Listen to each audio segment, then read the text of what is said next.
Mr. Chair, Yes. I'm sorry I can't find it. I read through all of your information, and it was in my head somewhere that I read that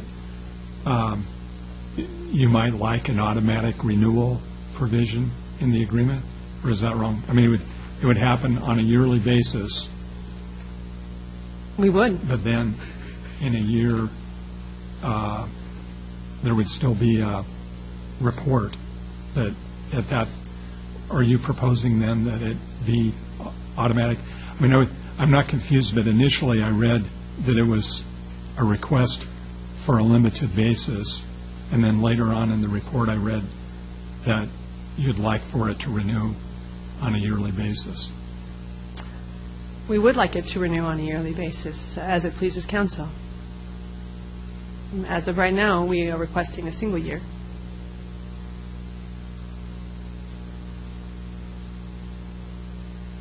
Mr. Chairman? Yes.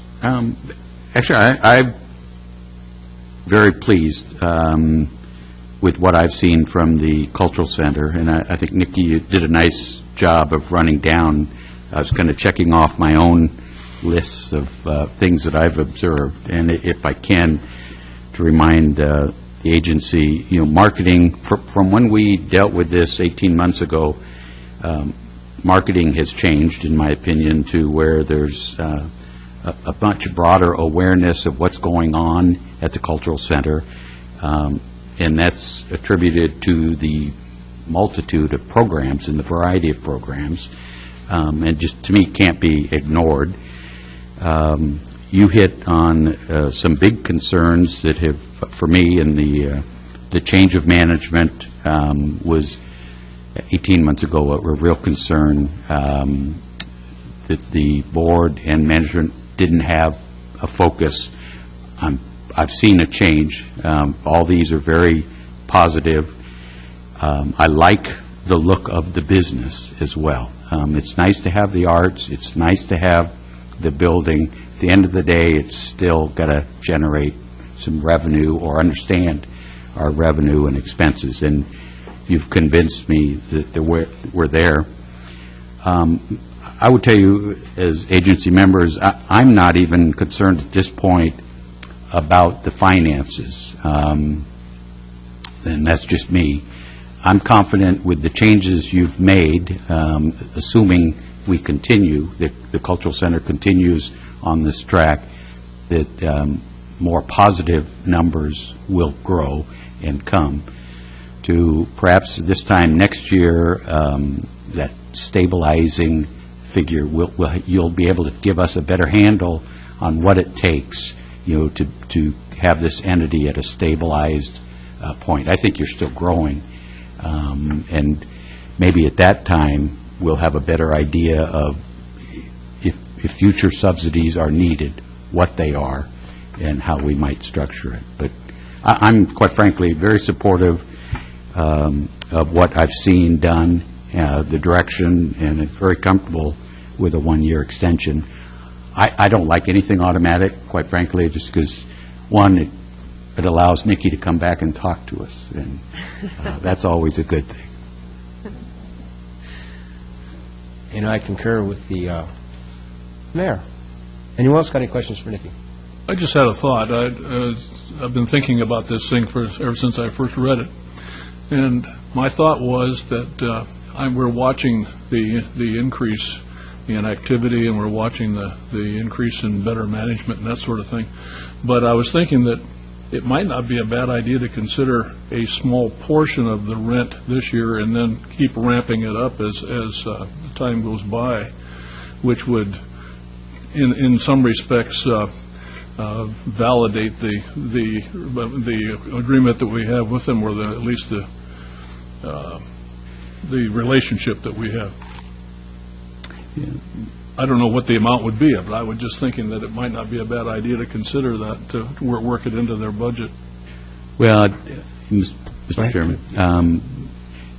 Roger, that's one way. In fairness, I know we approved 18 months, relief.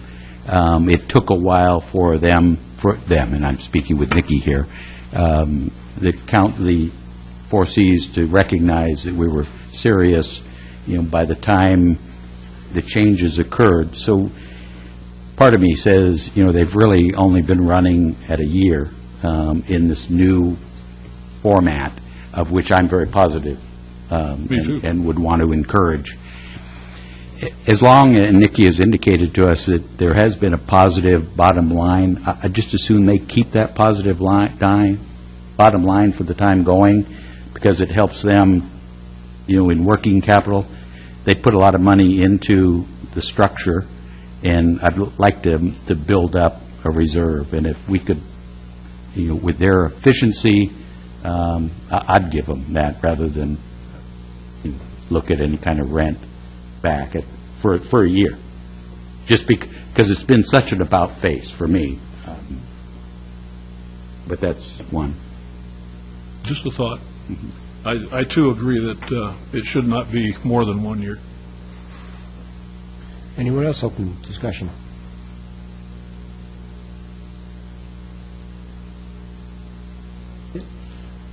Thank you.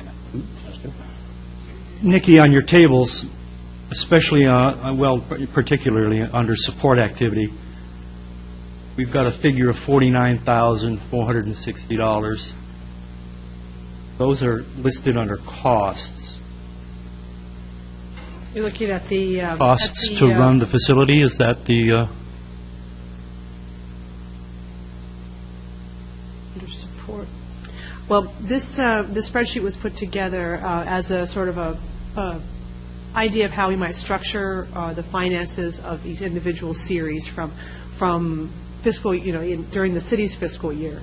And we structured it so that we could be better on track with the grant program and the VCB's budget. So when we look forward on those, the support activity, you're looking at the $41,000 of costs. That $49,000 total. Oh, I see, the total down there. Now, that's the cost that it would take to pay all the artist fees as well as the support fees for the entire season that we're proposing here. Costs for running the facility for a year. No, costs for running these events on their own. So we put in some staff time, we put in some rent, we put in some publicity and advertising costs, and the artist costs. So that's the cost of running just these events, irrespective of our utility costs or outside staff or full-time staff of any kind. Do you have a figure for those additional costs? No, because we didn't break it out. The costs for running the building remain about what they were last summer, around $7,000 a month. $7,000 a month? Mm-hmm. Okay. Thank you. Any more discussion? Thank you, Nikki. We're going to take up the lease agreement on item number 7, I think it is. Item number 8, so thank you. Yeah, Thank thanks you. for everything you're doing. Oh, thanks. Thank It's been you. a real pleasure. Thank you. Thank you, Nikki. Next up on the special order of business is Judy Casper, Nell Scott Neighborhood Association President.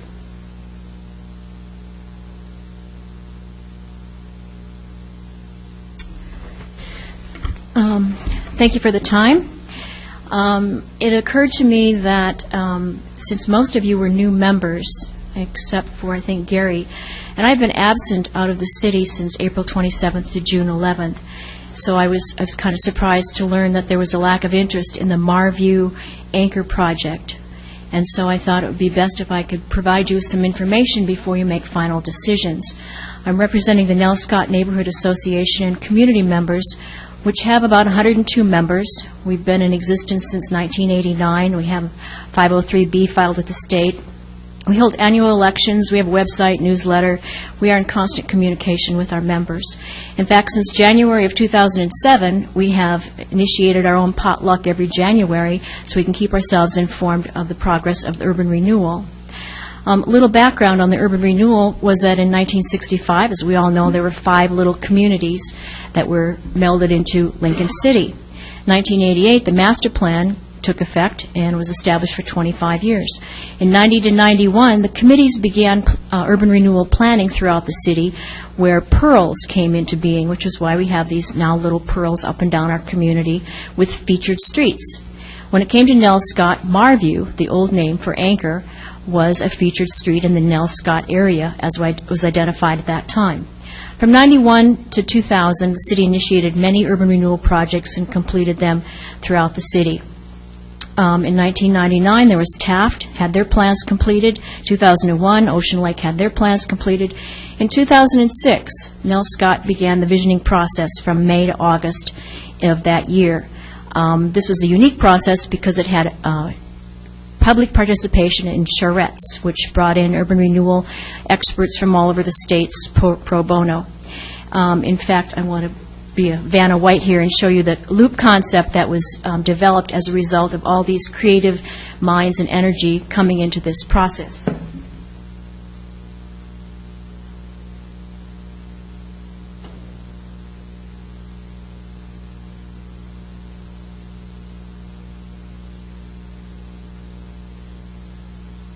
The entire loop area, oral history. Scott. A lot of those ideas were fabulous and creative, but not necessarily meeting all the needs of the community. At that time, during the participation, we had many hours of meetings, and the things that came out most important to the community was a light at the intersection of 32nd and Highway 101. Everybody wanted that. We wanted to be able to cross the street safely, to go to the theater, would enhance business, be able to walk freely.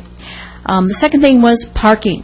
It's a mandatory thing that's needed along Marview and up 32nd and 35th, and to do it safely. And the third thing that community wanted was to be able to slow down the traffic some way on Anchor Avenue from 32nd to 35th. That seems to be a perpetual speedway, especially in spring when kids are wanting to go faster. So it's from 2000 and then on November 19th of 2006, Urban Renewal met with the Eagles to discuss the parking lot concept. I was present at that meeting, so we were still moving along.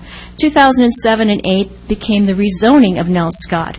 At that point, Anchor Avenue, Marview, was considered recreation and residential. We changed it to mixed use after many hours of meetings and discussions that were quite verbal and animated. But we did agree upon mixed use, which promoted business all along Anchor Avenue. In 08 and 09, a vote was taken for undergrounding for the participants on Anchor Avenue to pay for themselves, an LID vote. It narrowly was voted down due to the recession at that time. And then, as you well know, the three projects of Nell Scott were completed in 09 and 010, the plaza, beach access with shower and stairs. So at this time, I wanted to have Wally pass out a handout. The result of that meeting of the charrette was this booklet. And this booklet is a summation of all the ideas and concepts that were presented. And that's the first page that you will see there in your handout. And again, the priority was important to have business and pleasure working together. As you see at the bottom of the first page, the community vision statement is Nell Scott embraces its past, a rich history that ensures a bright future for this eclectic community of enterprise, family residences, adventure, and recreation, which is kind of ironic because the Nell Scott neighborhood mission statement includes citizens joining together to form an association that will inform and unify the Nell Scott community in order to have a voice in any planning and visioning processes that impact Nell Scott now and in the future. The goal is to retain the charm, lifestyle, and community traditions that have always existed in historic Nell Scott. So ironically, they mesh together. An outcome of this drawing that you'll see if you open up 11 by 17, the neighbors got together after not being able to deal with this concept in a logic way because it didn't deal with parking. There was too much landscaping going on that could be utilized as parking space. We got together in groups and we came up with a little tiny drawing that I put together. Urban Renewal met with us, and hooked us up with a design team that came up with this 6-page document that you currently see. It resolved all of the issues: parking, traffic flow, slowing down the traffic, providing more parking, and making a complete loop from the business up on the Nelscott Strip through the beachfront. How many places in the city can you have 2 beachfront accesses within a block and a half, including ADA and shower accesses? When we came to accept this drawing, which is, I realize none of you have probably seen or know about, we voted on it. There were 28 residences on this Marview Anchor project because they are the most impacted with the changes. And so out of these 28, 23 voted in support of this final drawing.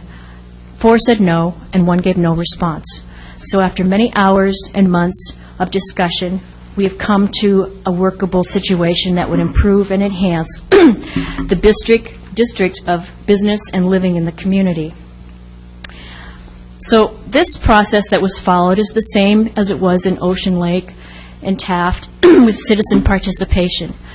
So with this drawing, we assumed that something was going to happen. And in 2012, I was told that perhaps a geo-study would be done to determine the grade of the road along Marview Anchor. So I've been waiting. That's why I was kind of surprised that nobody saw this as a priority project. I've been waiting to be informed about the geo-study or what's happening. And so when I learned nothing's happening, I was kind of concerned and thought perhaps you needed more information before you make final decisions. In fact, we were told that perhaps if this was approved, then it would go on and building and changes could take place in the February of 2013 to be completed by July 1st, big holiday, in 2013. Just some stats on what goes on down in that area. Potential guests on a typical sunny day in the Sandcastle is about 100 people. VRDs in that area, 32nd, 35th, just that area alone, bring on 97 guests. West Shore's Oceanfront Suites brings on 80. And incidentally, VR room tax is approximately, from those establishments, $33,000 a year. So total guests on a nice sunny day, typical summer day, is about 257 people. So then we looked at parking amongst ourselves. We counted up spaces. This would include the parking lot by the Eagles, the one on 33rd, and the one on 35th, and that comes to about 70 public parking spaces, which we really wanted to preserve. And up on Beach Avenue behind us is 32nd to 34th Streets. Beach could hold about 36 public parking spaces. So that's 106 public parking spaces. So now we're up to about 400 people who can converge and enjoy and walk around the loop in Nelscott on any day. Now, that does not include Olivia Beach or any of the folks north up on Anchor. That's a lot of people. That's a lot of business that move around in that area. That's typically what has happened as people converge and walk that area. So I would like you to consider this information. We feel we have given authentic participation, and we're looking forward to continuing to have this process develop and go forward. Even if you decide that this project is not a priority for the city, please know that you've let down the citizens of this community who entered into this process with the full intent of a product that will benefit everyone who works, lives, and visits in this area. If you have any questions, I'd be happy to answer them. And perhaps if you choose to add a new project, maybe there's an additional way you can extend the urban renewal year without dropping projects that were previously planned and supported by the public. Any questions? Questions? You said you worked with urban renewal staff on the design. Have you come up with a preliminary cost for what it would be, an estimate of some sort? About $500,000. $500,000? Okay. Thank you. I believe. Kurt, am I correct? Yeah. Okay. Yeah. Any other questions? Anyone else have questions? None for me? All right. Well, thank you for your reconsideration of this project. Thank you. Next is Kurt Olson with some updates.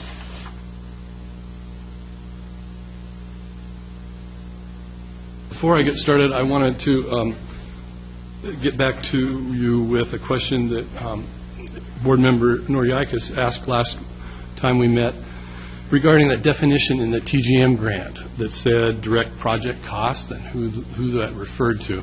It does, in fact, refer to the municipality who's getting the funding. However, it's apparently a remnant from their boilerplate definitions because it doesn't apply to this project, because it only applies when projects require a in-kind or a percentage of the project, and in this case it doesn't. We're not required to put up anything, so it's just remnant in there. We did a search of the document, and it didn't show up anywhere else in the document, so that's what they determined. So, you bet. So I'm going to run through just some quick updates, because I know you want to spend some time talking about projects. I wanted to update you on our 4 units that we have currently in place, and the 2 units, or the units that ODOT is looking to install in the program.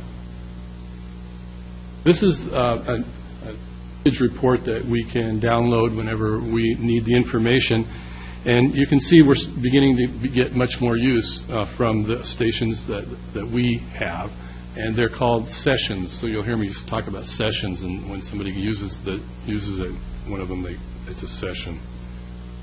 Obviously, the most use is in our summer months. That's when the demand is there, and it appears, if you look at the end of that graph, that the trend is tending up again as summer approaches. From January until just the latest report, when I downloaded this, that section right there represents 14 different times our 4 stations were used since January. So it gives you an idea of what that looks like, what you're looking at. This is a completely separate project from what the city has, and this is the ODOT project that they've put out for bid. And every place you see one of those red dots is where they'd like to put one of their new level 3 stations, and the level 3 stations are the ones that'll be able to charge a car within an hour or so. Instead of ours takes about 8 hours to fully charge a car. But they're very expensive, as you well know. So they're looking at placing one all the way up and down the coast, about every 50 miles apart, and then one in between the valley and the coast, and Highway 26 and Highway 18 and down near Florence. And so that's what we're working on now. We've looked at a number of places around town. They were looking for a private location for quite a while and weren't able to come up with a suitable location. So then they came to the city and said, can you help us? We would like to put it maybe on some city-owned property. So we've looked at least 10 different locations and done cost estimates and spent a considerable amount of time on this. We looked at 2 locations in Ocean Lake, including the community center. We looked at 4 locations in D Lake, including City Hall. And we looked at 3 locations in Taft. And currently, the issues always are whether or not there's 480 power available, 3-phase power at 480. And not everywhere in the city it is, and so it costs a lot of money. It doesn't cost us money, but in order to keep their program, they can only spend so much money on each of these areas, or they're going to use up all their funding. So it's a concern for them. And then is the site that we have available, can we afford to provide the parking spaces and the space for all of the equipment? So currently, though, we're looking at the cultural center. Some preliminary talks with the cultural center, and they are positive about placing it there. The costs for installation are very reasonable. And so at this point, we presented that information to them for their consideration, and then if that's where they would, where it looks like they would like to put it, then we'll get into some more detailed discussions with not only the cultural center but the city and see if that's an area that we want to continue. In the meantime, ODOT's provided us with a list of about 15 questions, a little homework that we need to do in order to find out if that's a suitable location for them as well. So that's just a little update on that. You've heard about it in the past, and I wanted to just keep you abreast of what's going on. Any questions on that? Mr. Chair, is it a reasonable cost that the community center, or pardon me, the cultural center Kurt, because we've got 480 there? Yes. There's 480. There's the building sits right over here, and there's a pole right there that has 480 power. It's a matter of getting a trench over to that location. So, yeah. Thank you. Okay. Moving on then. Highway 101. We wanted to get you an update on the Highway 101 project, specifically around 32nd Street. As you know, we met last week with several of the property and business owners. The mayor, Councilor Ellingson, and Councilor Sprague spent an entire afternoon participating in those discussions. And I have to tip my hat once again to the Nelscott community. They showed up when we needed them to show up and took part. They, in fact, Ron Rubin, one of the property owners, flew all the way from Utah to attend the meeting. He had some other business that he could do while he was here, but he flew out the next day. So they were engaged. They had great suggestions. I thought they were looking for solutions. They seemed willing to compromise when it was for the greater good of the project. So I was really impressed with how it went, and it just continues to excite me when I work with the community, because they come out when we need them and provide the information we need to help make those decisions. In fact, following the meeting, there was a couple of property owners and a couple of the business owners that we ended up having to kick out of the building because we were getting ready to set the alarm for the second time in the history of the building. And they wanted to stay and talk. They went down to the library to continue their discussions, but they wanted to talk about continuing that walkway behind the buildings and hooking it up to all the other little patios that are behind some of the cafes and restaurants and such. And so I thought that was a really great discussion. As you know, we built the plaza there between the two buildings, and then there's a small walkway behind the first building that property owner, Ron Rubin, had talked about maybe taking out another loan and extending that up past his buildings and then connecting it up through past La Roca. The owner of La Roca was interested in continuing that. So that was kind of an exciting discussion. Then regarding the highway, the big issues that we really see at this point are the access issues, particularly to the Pickering building, which is on the east side of the highway, the Eagles Lodge, and the Nelscott Strip. Also, the alignment of 32nd Street, not only what it looks like at the highway, but how it affects the properties east and west, and then parking. There's somewhere between 27 and 30 parking spaces if you pack them all in on a tight weekend in the Nelscott Strip. And after the ODOT project, there's going to be about 19 left. So that shows the need that for the reasons we're talking about, providing additional parking. But the new alignment does show a 3-lane configuration instead of a 5-lane configuration. It shows a traffic signal at that location, and then there's that culvert replacement.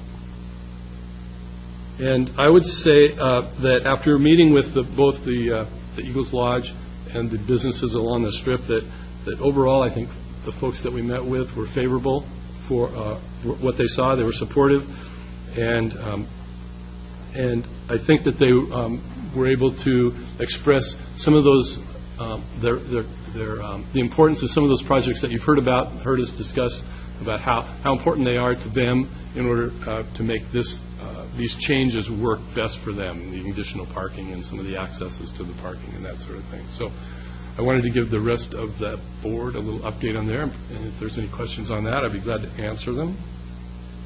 Are there any questions? No. Okay, moving right along then. Oregon Brownfield. This used to be, it's kind of a nice name that's happened in the last few years for contaminated sites. They now call them brownfields. And we weren't actually, they had the annual awards this year, and we didn't have a site cleanup, so we weren't recognized in that regard, but we were recognized at the program. And we were recognized because we had a brownfield site, which became the Glass Foundry, and the Glass Foundry is now making the awards for the presentations each year. So it's kind of a fitting thing that a former brownfield site that created a business that can make the awards that are then presented. And so we're not back here in the back of the awards book. We're right here on the first page that talks about our story, and especially Kelly Howard, who donates her time to make these awards for the Oregon Brownfields Award.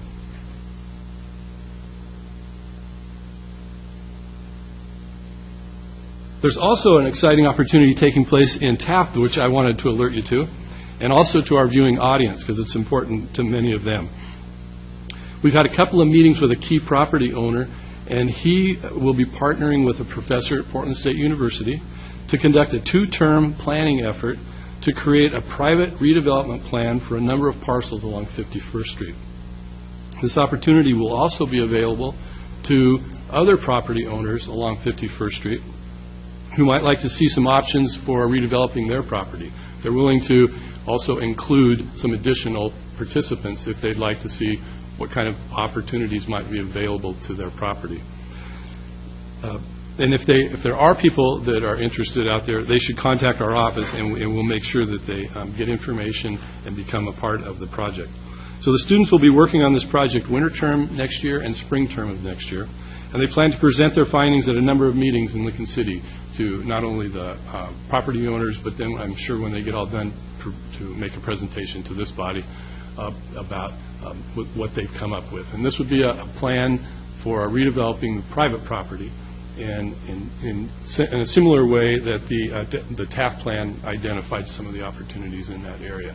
So again, it's not necessarily providing the funding to build the thing, but it's an exciting opportunity that one of the major property owners wants to explore that opportunity and see what kinds of things could be done on his property. Mr. Chair? Thank you. Kurt, is that a similar exercise that the agency is doing on Northwest 15th Street, where we've gotten a grant to hire someone to assist us in visualizing or seeing what best practices on Northwest 15th? Yeah, I think the outcome is, but I think the process will be completely different. Because I think that they, after talking about it at a couple of meetings with the professor, we kind of came to the conclusion that 9 weeks wasn't going to be enough time to really put the effort into it that they needed. So maybe they needed a 9-week course, so it'd be a 2-term course. This first one you sign up for, it'd sort of be, get the feeling for the community and history and how this plan was put together. And then the springtime course, being able to actually come up with some ideas. So it's going to be a much bigger process with a bunch more people involved, but at the end, it should be the same. That's great. So I think before we go any further, I think that on your agenda you have the Cultural Center lease agreement to discuss, and so I will hold off on moving forward, and the last thing that we have on here is the discussion about projects. So I'll let you deal with the Cultural Center lease, and then I'll be back. Thank you, Kurt.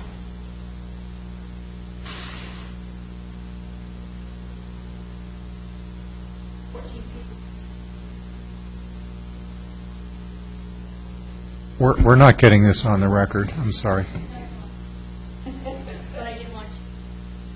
Thank you. Okay, do we have any discussion about the lease agreement for the Lincoln Cultural Center? Anyone have any objections, questions? Everyone's in agreement with it? Does it just take a vote, or? Well, unless there's more discussion, or I would make the motion that we approve for one more year of rent. Is abatement the right word, or looking at council? Forgiveness. Forgiveness. Suspension of the rent for another year for the Cultural Center, for the Four Cs on the Cultural Center building. All that wrapped into a motion. I'd second that. Just take a voice vote? No discussion? Just that is going to be looked at again next year then. Correct. Yeah, that 1 Next year at this time, we'll be Right. doing the same thing again. We'll look at it. We'll look at it again. It'll come forward to us again, and then That's fine. we'll go from there. Any more discussion?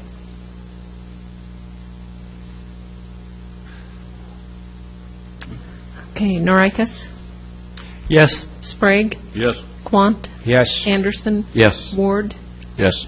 Eggleton, Yes. and Ellingson. Yes. Motion carries. Thank you.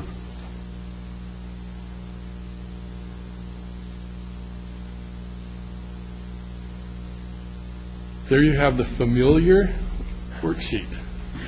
I took, in case, if this is of any value to you, I took the project 6X43, where we got down here to the $4.5 basically, what we anticipate spending, having available to spend. And this is where we take those. I took those projects and I broke them down in cases of any interest to you. Just miscellaneous projects that are on that list, about 14% of that $4.5 million would be spent towards those. That provides about 16% of that funding would be towards property acquisition. 50% of the available funding would be then undergrounding, and about 20% we would have available for the economic development program if we used that score sheet. Could you go back to that? I guess my question over on the project, first on the far left, projects 14%. I'm missing the community center project falling within, you went to 3 X's, didn't you? Is that what? Yeah. All the way to the 3X project, not including the 2X and 1X projects. Okay. Those, that $4.8 million divided out by each of the categories where I stuck them. Okay. In about those kinds of percentages, for whatever it's worth.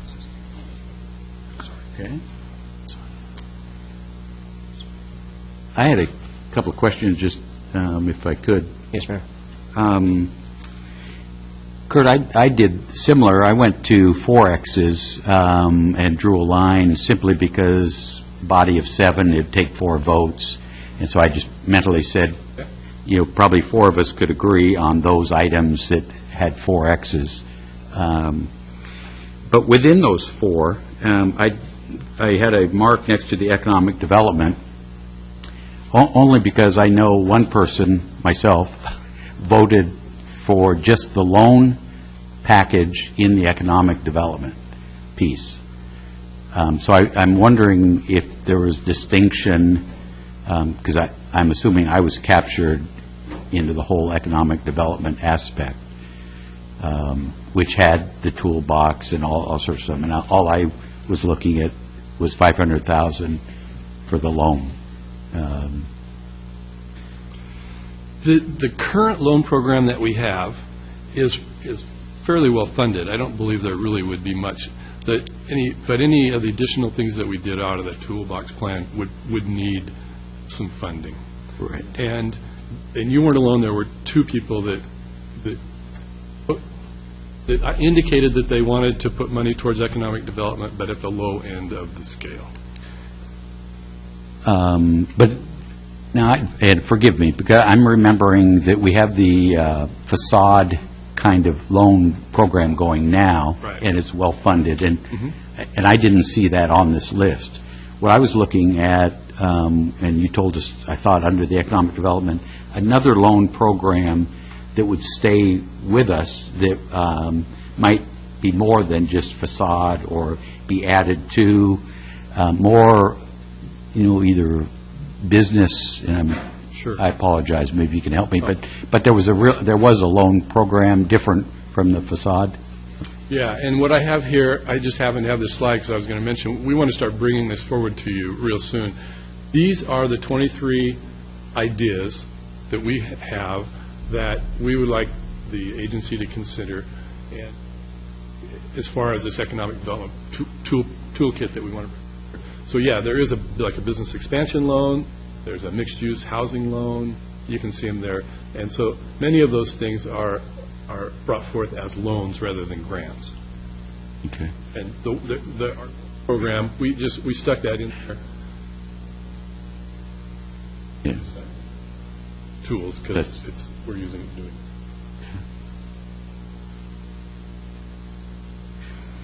So I guess what I was trying to do was make sure, Mr. Chair, that we were comfortable with those, take a look at them, and then my math said we have roughly $2 million left, so that we spend our time looking at the remaining projects and having, $2 million.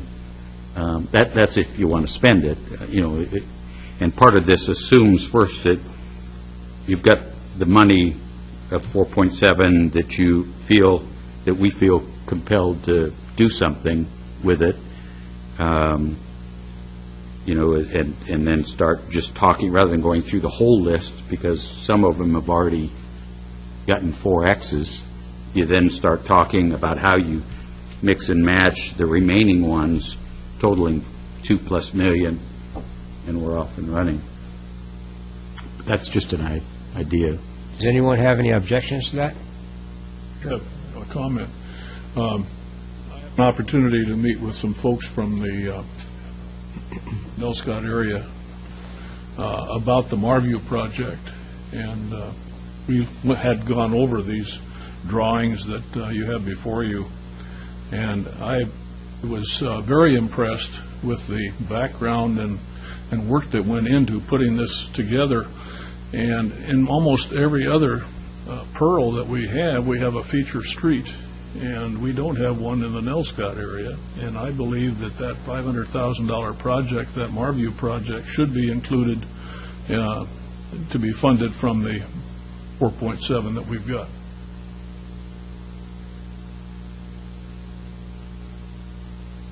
Mr. Chair, Yes.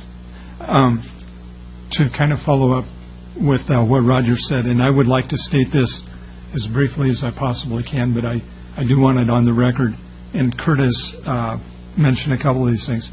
But a week ago, when we met with ODOT, well, it'll be a week ago tomorrow, and this for me was like the culmination of many, many hours over several years of meetings concerning transportation, and I know Dick has done a lot of work relative to what happened yesterday, and so had former council members and Urban Renewal Board members.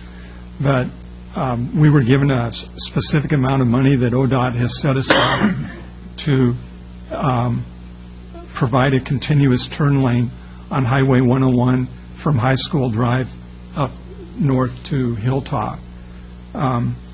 Simultaneous with that, they are talking about improving the intersection at 32nd with a traffic light and road realignment. And they are talking about improving and treating drainage.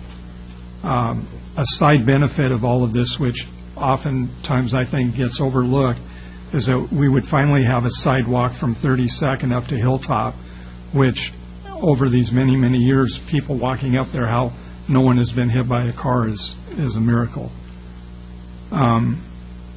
The things that were mentioned to ODOT, and I'm not clear, I didn't ask the question because I want to eventually see what they might be willing to participate with as far as expenditures are concerned, is the in Nelscott on 32nd Street, there's a parking lot which would require some renovations. We informed ODOT of that. On 35th Street in Nelscott, in the Pearl, we expressed a desire to have more parking in what now, or formal parking in what now is basically a gravel lot, and they listened to that. We talked about a sidewalk on the east side of 101. We talked about a walkway from Scott Plaza up to the deck at the Strip. And so, they heard all of these things, and I'm not sure with the last things that I mentioned how much or how little they are going to participate with it. But what I'm leading up to, fellow board members, is I would really like you to reconsider a prioritization of the first straw vote that we took of money that is available so that we could complete this package that we've been discussing with ODOT for years. And in my estimation, one of the reasons that NELSCOT has not had more work done by the Urban Renewal Committee to date is we've been waiting, or at least I've been under the impression that we've been waiting for ODOT to take a definitive position on if, in fact, they were going to improve the strip area, and if so, how. And we finally have a picture of that. And so we will be able to proceed. But having a feature street down on Marview that completes the work that's being done by ODOT up at the Strip, I think, is just essential. It will improve our connectivity. Judy spoke to the people that are down there right now, which this would be a desirable thing for. But and thank you very much, Judy, for your presentation. It was very concise and right on point. But this would expand even beyond that. I think it would be beneficial for the rest of Lincoln City. It would be a place that people could come because of the beach accesses and enjoy and walk up to the Strip. An alleyway would get improved. There's just a myriad of reasons, and it's become, I think, even more clear with the information that we now have from the meeting that we had a week ago to, look at all of the opportunities we have and participate in a thing that would give us the most financial and economic benefit as possible. And I honestly believe doing that feature street in NELSCOT would do just that. So thank you, fellow board members, and I hope when we continue to discuss this evening that you can take that into consideration. Mr. Chair? It sounds like there's some continued discussion about maybe people changing what they're thinking.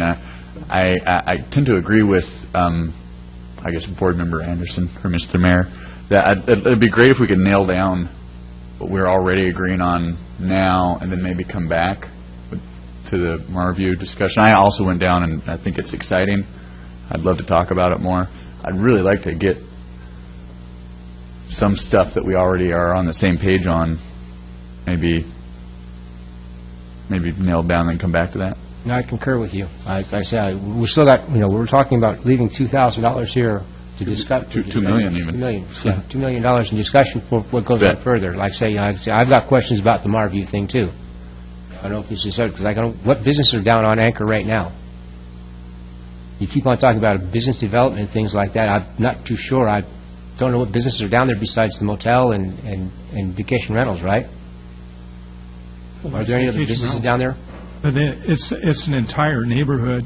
Our main commercial strip is up on the highway. And I also wanted to point this, I think history is very important when things come up like this. I like to understand how we got to where we're at. And years and years ago, when it was anticipated that there would be an urban renewal fund, the then mayor appointed a committee to go through town and help designate a thought process for what Pearl. It eventually was determined that these areas would be called Pearls, and there was discussion of all of this, of where they would be, and they came on board. I want to make it really clear that the people in that particular area of NELSCOT did not go to the Lincoln City government and say, this is what we want, and we want it because of us. And the government came to the community and said, this is what we would like to propose. And furthermore, the government came to the community and said, we would like for you to help us determine how this could occur. And according to the land use plans, the first goal is citizen involvement. This is the highest form of citizen involvement that I can think of that took place in as long as I've been around city government. So I don't know if that helps anybody with their thinking. I know I brought that up to one person that kind of, they don't want to think about, what's right or wrong necessarily, but what makes the most sense. And I just honestly believe that on top of being right, that this makes a lot of sense. Mr. Chairman, I guess staying with Mr. Ward's suggestion, could we, would it be appropriate to make a motion or at least take a look and get these projects with 4 or more X's, off the table and into the queue of being approved or being, on the work session? So in it, if I can, because very much the spirit of urban renewal is certainly the Cutler Sewer pieces, the 2 amenities there, got high numbers. Obviously the 2 grants I'd put into there. Here's your Southwest 35th new parking lot. That's the Nell Scott gravel one that Gary was speaking of with ODOT is crucial. That's received 4 dots. Another grant on East Side sidewalk. And then undergrounding from North First to Southwest Ebb, west side only. And the new traffic signal updated right there at First. And then the economic development. I mean, those projects seem to have the consensus of the group.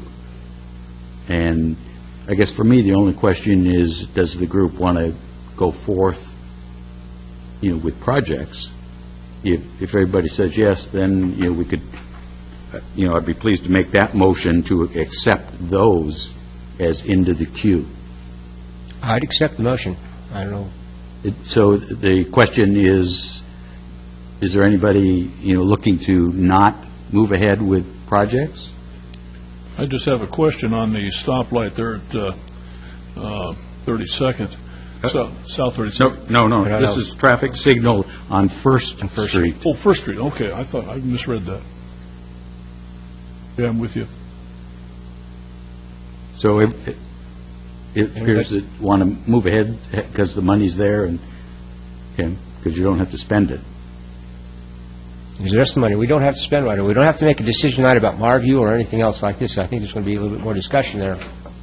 So I would make the motion then that the agency at least accept those projects with 4 or more X's on our grid as to be approved and approved for the next process, as into the project queue. I'll second that. Okay, is this a voice vote or? Any discussion? Any discussion? So that would be a total of 2.691500 out of 4.7. 2.69150. Yep. Right. Okay. And that projects. would leave $2 million for us to prioritize. Correct. Right. So we could, so to speak, get to work or have the agency So now, have a pathway. but right now, if this, at least I'm viewing, that would at least give the staff something to start putting in the queue, and working up those. I would hope tonight we could keep talking of how we would prioritize the other projects, the other $2 million. But I don't want to leave tonight without having something at least in the queue. That would be the reason for the motion. I'd agree with you. Just give them something to do while we make up our minds on the rest of it. Any more discussion?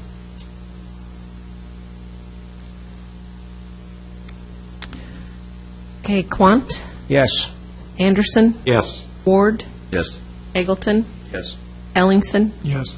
Norikis, Yes. and Sprague. Yeah. Motion carries. Thank you. Now, Mr. Chairman, I've done a little politicking on my own here, lobbying. Okay. I can spend this $2.1 million in one swoop, or whatever, roughly $2 million, by undergrounding Southwest Ebb to Southwest Fleet.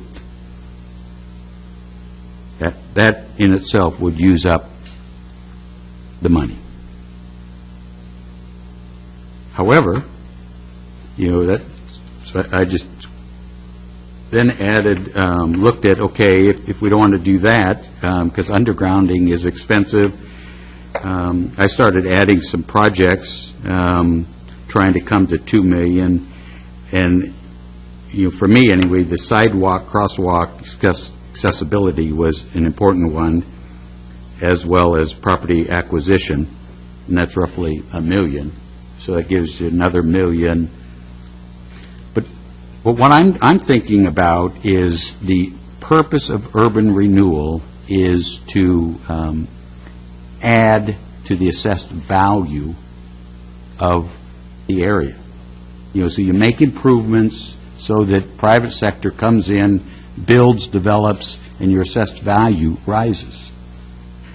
I would say, and we've had discussions, that the mistake we made on our first featured street, 51st, as nice as it is, the agency didn't buy up properties along 51st to do what Kurt is talking about now, umpteen years later, of Portland State looking at options for us with a property owner. Because the assessed value has not risen. And that's the whole idea of urban renewal agencies. And I think this agency has taken criticism, and perhaps just not fully founded, but a lot of public works projects. We've done undergrounding in Taft, we've done undergrounding in Ocean Lake. The assessed values haven't come. Private sector hasn't come in, and because of the lack of wiring or whatever built and raised. The argument for this undergrounding that's in here was because it's the first time you see the ocean. And the thinking, again, is people have a fond memory of Lincoln City when they have a viewscape. And the economics worked out. There is, again, the heart of Lincoln City is right around there. But the same can be said for, sidewalks, certainly property acquisition. You might remember our earlier discussions on ADA accessibility and the need to be moving towards our sidewalks complying. That's why that 250 was in there to begin with, trying to make improvements in the urban renewal area.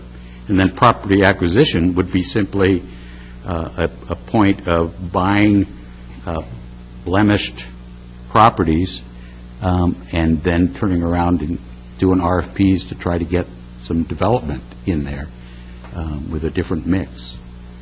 So it's hard, I understand, to listen to the audience, listen to the testimony about my share of the pot. And I apologize for having it sound like that, but that's what it sounds like from this side of the table, is that we had 43 million, each Pearl gets X million, go spend it, and gather people together and stuff. If that really was the case, you wouldn't have needed the agency. And time moves on, things change, and this is winding down. We've got 2+ years trying to make a stand, I think, as to, is there something here on this list that might have now or future impact on assessed values?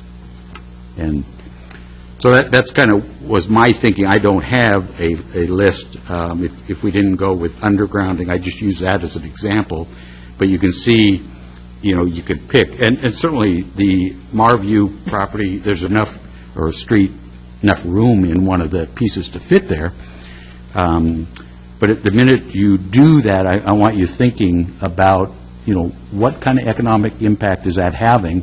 And I agree, it would look nice, it's nice to have, but does it raise assessed values? Because that's the whole idea of urban renewal. Mr. Chair? Yes. I absolutely agree with you. Certainly, I'm an advocate for Marview project after having been down and seen it, and I would wonder if it would any more or less, the aesthetic quality of taking down power lines and the aesthetic quality of renovating a street. For me, that seems to be about on par. Having been down there, and then with the news of the new the ODOT meeting, I feel like they go really well together. I'm not as influenced at this kind of very last minute lobbying. I understand where you're coming from on that. Though I think that the project is really has a lot of merit. And like you say, it fits in. It's only, is it not even quite a quarter of the money that we have left to, perhaps the, property acquisition and the Marview project, and gosh, we even have some budget left over. But yeah, I think that the ODOT movement is or I guess the ODOT meeting that happened last week really, helped me put it all kind of into perspective. But that's just my take on it. Mr. Chair, Yes. I would move that we include the Marview project as one of our ongoing projects. I'd second that motion. I open this one up for discussion, because I want to take the first word here. I'm not all that familiar with Marview, and I'm not willing to make a split discussion, I'd vote no right now on this, because I don't know enough about it, because I've heard comments about undergrounding, and then the people down there wouldn't pay for the undergrounding and things like this. I haven't had a chance to review any of this to see what it looks like or anything else like this, and like I say, I'm kind of blindsided by this one. I think the first I heard about Marview actually was when it was brought up at the last meeting. Now, I think maybe I've missed some of the other meetings. I don't know. I think I've been here for every one. But I'm not ready to move forward with this one myself. Okay, but that's one person. Well, I guess, Mr. Chairman, the other thing I would wonder why you'd be individually, do we need to individually vote for projects? I don't think so. I think, Because, I would love to see a kind of a package, so they could vote on one package and maybe, because I find it again, when we had the information, we had programs, demonstrations, all the stuff, and this got one vote. So, not that it's not worth having, but it's certainly been on the project list for a long time. And there are other projects that nobody seems to even want to talk about that got, 3 and 2 that you voted for. It's not that I'm not willing to support those other projects. The Marview project, just by the name alone, was unfamiliar to, I think, most of the people on this board. I didn't know what Marview was until after I had a chance to meet with the Nelscott committee. So I just knew that there was a street project in Nelscott, and I had no idea what it was. I had never seen it. But I just think that it's not a bad idea to take projects that we can vote on and either pass them or not. I'm in agreement with the mayor here about grouping everything together and making one vote for a whole bunch of projects instead of just one project at a time, because this will nickel and dime us to death. You've got a motion, though, and a second on the Okay. table, so there's another discussion. Gary? Yes, Mr. Chair, the way the Marview feature street is presently drawn up did not include any undergrounding, as occurred down on 51st and some, up on 15th. I was told a number of years ago the reason for that was simply as an oversight. It didn't get put into the master plan. And quite frankly, in terms of how we have come to this moment, is I had basically thought from all that had happened in years past that the feature street was going to occur. Now there's a different urban renewal board, and I get that, but I would really like to not take a chance on dismissing this. I have tried to talk as much as I thought appropriate to you as individuals, and if I haven't communicated something that you need answers to, I would like to at least make sure we have time so that those questions can have answers, and that then the decision be made on a full body of knowledge. Thank you, Gary. Anyone else?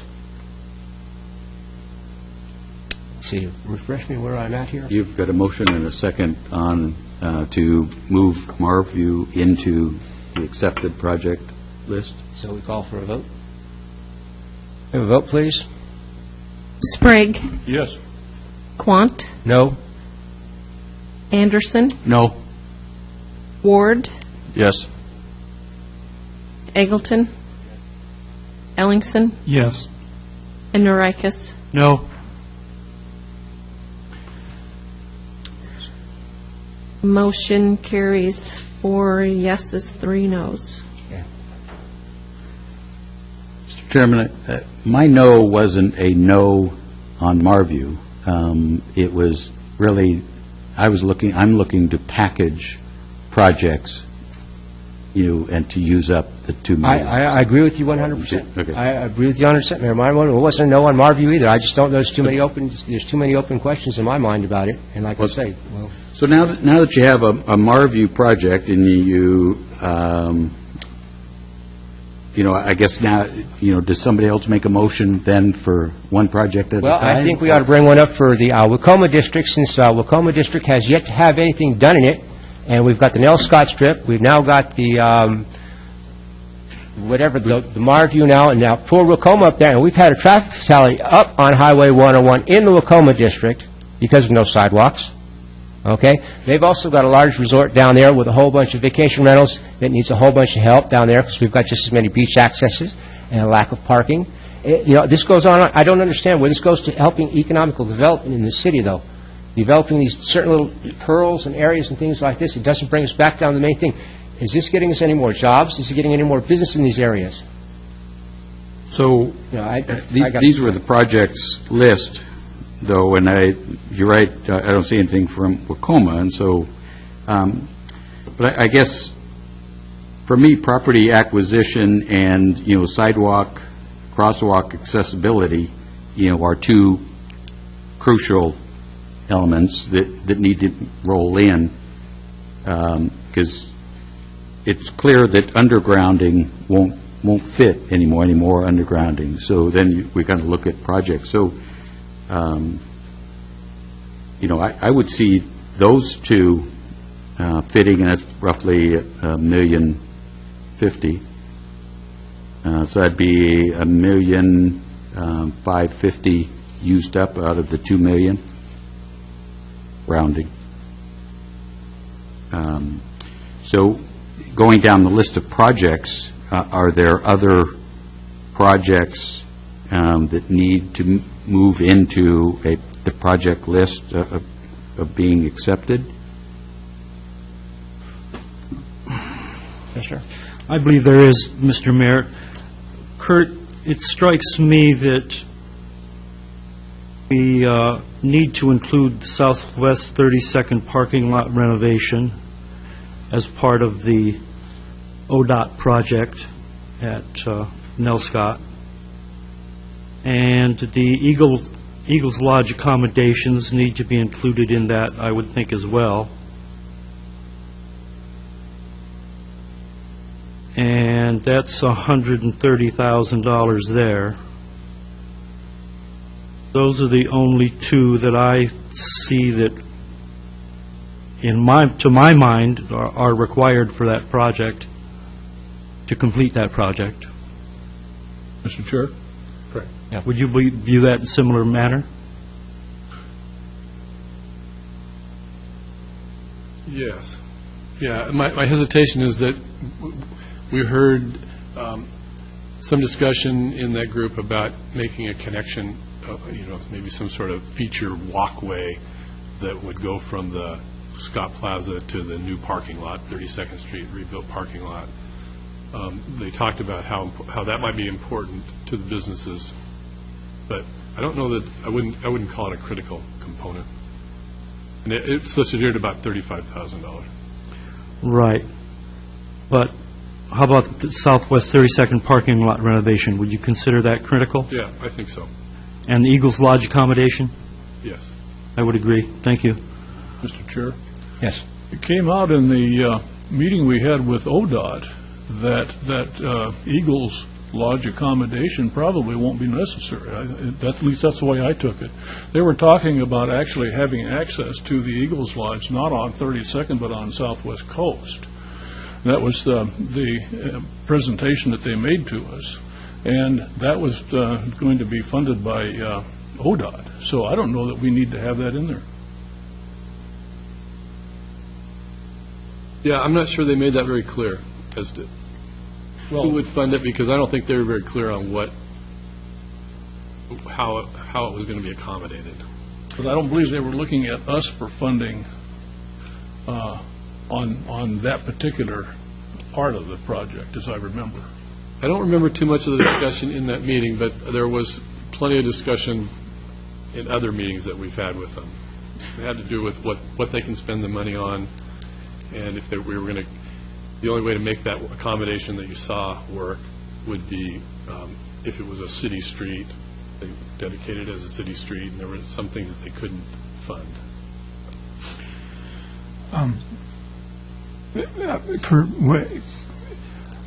The 32nd Street parking lot also fits into kind of that same category, doesn't it? Yes.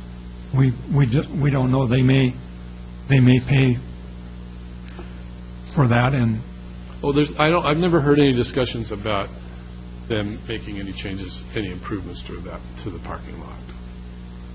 I think they feel like they can get from the new roadway into the parking lot, and that was the extent of their project. But we feel that the parking lot needs some improvements, and so that's the money that we'd put in for that.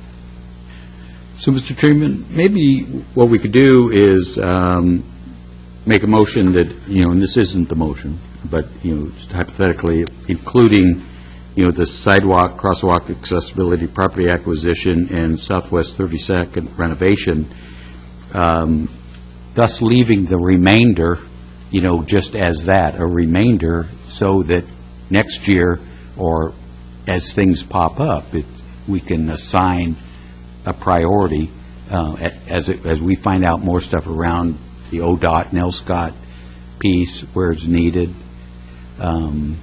Is that possible rather than putting a label on any kind of remaining funding? Yeah, I've always sort of supported that. The original score sheets that we had a contingency fund for that reason, because if I've learned anything, it's things change and things come up that everybody looks to urban renewal to fund. So if having a little contingency to work with in the next few years, I think would be very beneficial. Does anyone have any objections to this? No. Mr. Chair, well, I should wait and see what the motion is, but I would like to understand, based on some of the things that you said earlier, the things that I voted on this evening, I'm crystal clear on. I've done research, and I can see it in my head, and I know what's going on. But some of these other things, I would really like more time to look at it and hear what others have to say, and see where the priorities fall. You know, I'm not trying to talk you out of the 32nd Street parking lot improvement, if that's important to you, Kurt, but because it was improved not very long ago, I thought the reason that we had to re-improve it was because of the elevation of the new road that's going to go in there. I mean, if that new road will work in that parking lot, it's got a bathroom, maybe it's just well enough to leave it alone. But, you know, I it think makes there's an more- argument to be made for both of those things. I think that it that it does function. It was just identified as it came up on the list of ADA accommodations that we could make. And so when the original ODOT plan showed the street further over towards the Eagles, it provided a lot of opportunity to expand the parking lot. Now that they've moved it back, then basically the sidewalk's going to be where it is. So it isn't anything that needs to be done as part of this project. You're right. And it's only really because of the ADA issues of the parking lot that we've kept it on the list. And you did ADA improvements over on the promenade at 35th. So, you know, if somebody needing that could go not very far away and have parking. So, I mean, I think that's one of those things that could just be checked.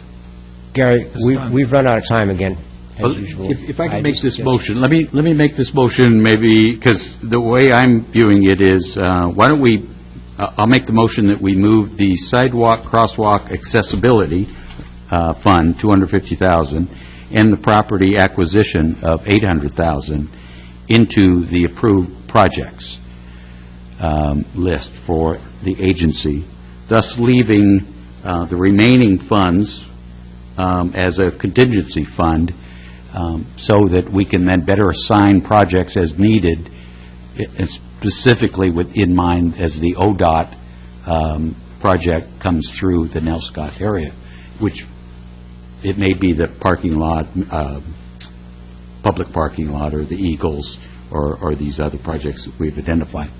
So it's still just leave it as a contingency fund. Is that your motion? That'd be the motion. I'd second that. Any discussion? Kathy? Norikis? Yes. Sprague? Yes. Quant? Yes. Anderson? Yes. Ward? Yes. Eggleton? Yes. And Ellingson? Yes. Motion carries. Thank you. Moving on here, we've run out of time. There's no public hearing, no resolutions. And do I have any members, any agency member comments? If you do, please make them brief. If not, meeting is adjourned. Thank you, Mr. Olson.